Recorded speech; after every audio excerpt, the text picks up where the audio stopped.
24-এর আগে অনেক মার খেয়েছে নুরুল হক নূর।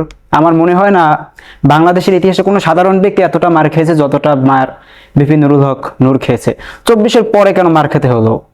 দেখেন, বিপ্লবীদের উপর সকলের নজর কখনো চলে যায় না বা চির সময়ের জন্য চলে যায় না। 24-এর আগে বাংলাদেশে শেখ হাসিনা নিজে অবস্থান করে বাংলাদেশের বিরুদ্ধে কাজ করেছে, বাংলাদেশের সার্বভৌমত্বের বিরুদ্ধে কাজ করেছে, বাংলাদেশের জন্য যারা ভালো চায়, এদেশের জনগণকে নিয়ে যারা কাজ করে তাদের বিরুদ্ধে কাজ করেছে। এখন বাংলাদেশ থেকে শেখ হাসিনা ভারত পালিয়ে গিয়েছে, তাই বলে কি তার যে নোংরা পলিটিক্স সেটা তো পালিয়ে যায়নি।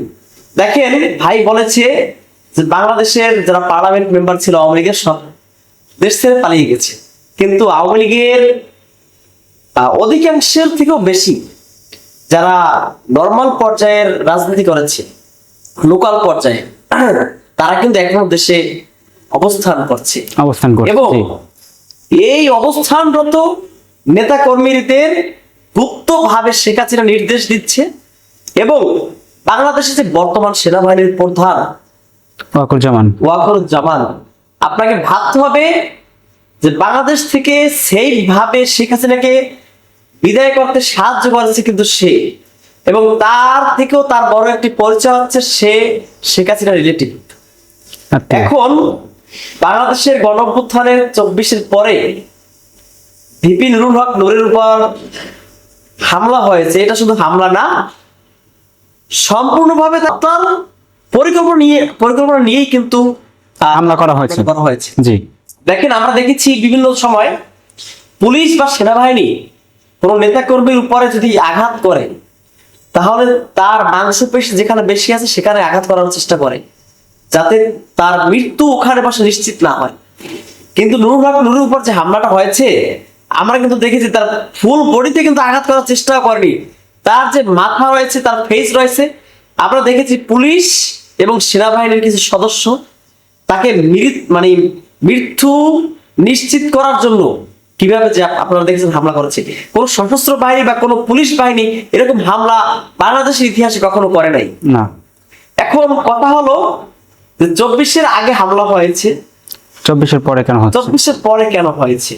দেখেন, বাংলাদেশের ইতিহাসে যদি একজন নেতাকে আপনি ধরতে চান, সে হচ্ছে ভিপি নুরুল হক নূর, যে নেতা কর্মীদের সাথে সশরীরে রাজপথে একজন দলীয় প্রধান হয়ে সবসময় থাকে। আমি যদি বাংলাদেশের অন্য দলগুলোর কথা বলি, আপনি একটা নজরে দেখাতে পারবেন না যে আওয়ামী লীগের আমলে সরাসরি কোনো প্রোগ্রামে শেখ হাসিনা নিজে রাজপথে নেমে কর্মীদের সাথে স্লোগান দিয়েছে, মিছিল করেছে। আমি যদি ধরি, এই আওয়ামী লীগ বাদেও বাংলাদেশের যে কটি রাজনৈতিক দল রয়েছে তার বেশিরভাগ দলই নেতা কর্মীরা বা দলের প্রধান তারা কিন্তু রাজপথে নেতা কর্মীদের সাথে নামে না।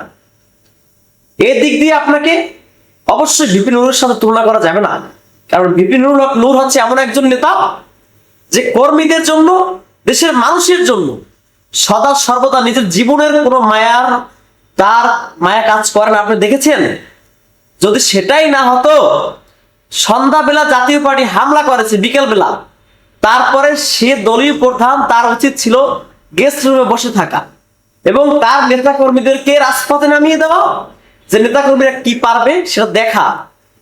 কিন্তু সে কি করেছে?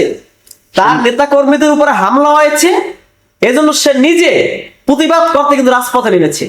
এবং আমরা দেখতে পেয়েছি এই যে ওয়াকার এবং স্বরাষ্ট্র উপদেষ্টা সেনাবাহিনীর ঊর্ধ্বতন এক কর্মকর্তার মাধ্যমে নূর ভাইকে কিন্তু তাকেই ফোন দেওয়া হয়েছিল যে নূর ভাই, জাতীয় পার্টিকে নিয়ে বিশেষ করে কিছু বলবেন না, এই বিষয়টা নিয়ে সামনে আগাবেন না। তখন নূর ভাই কিন্তু ক্লিয়ার করে বলে দিয়েছে, আমি আমার স্থান থেকে এক বিন্দু পরিমাণ সরে যেতে পারবো না, আমি আমার স্থানে দৃঢ়। এই কারণেই কিন্তু নূরকে বাংলাদেশ থেকে সরিয়ে দেওয়ার জন্য এই হামলাটা করা হয়েছে পৃথিবী থেকে। অতএব 24-এর আগে হামলা হয়েছে কারণ স্বৈরাচার বাংলাদেশে অবস্থানরত ছিল, 24-এর পরে হামলা হয়েছে, এটা বাংলাদেশের মানুষকে তারা আবার বুঝিয়ে দিয়েছে স্বৈরাচার চলে যাওয়ার পরও স্বৈরাচারের কিছু রক্ত ছিটে ফোটা বাংলাদেশ এখনো রয়ে গিয়েছে।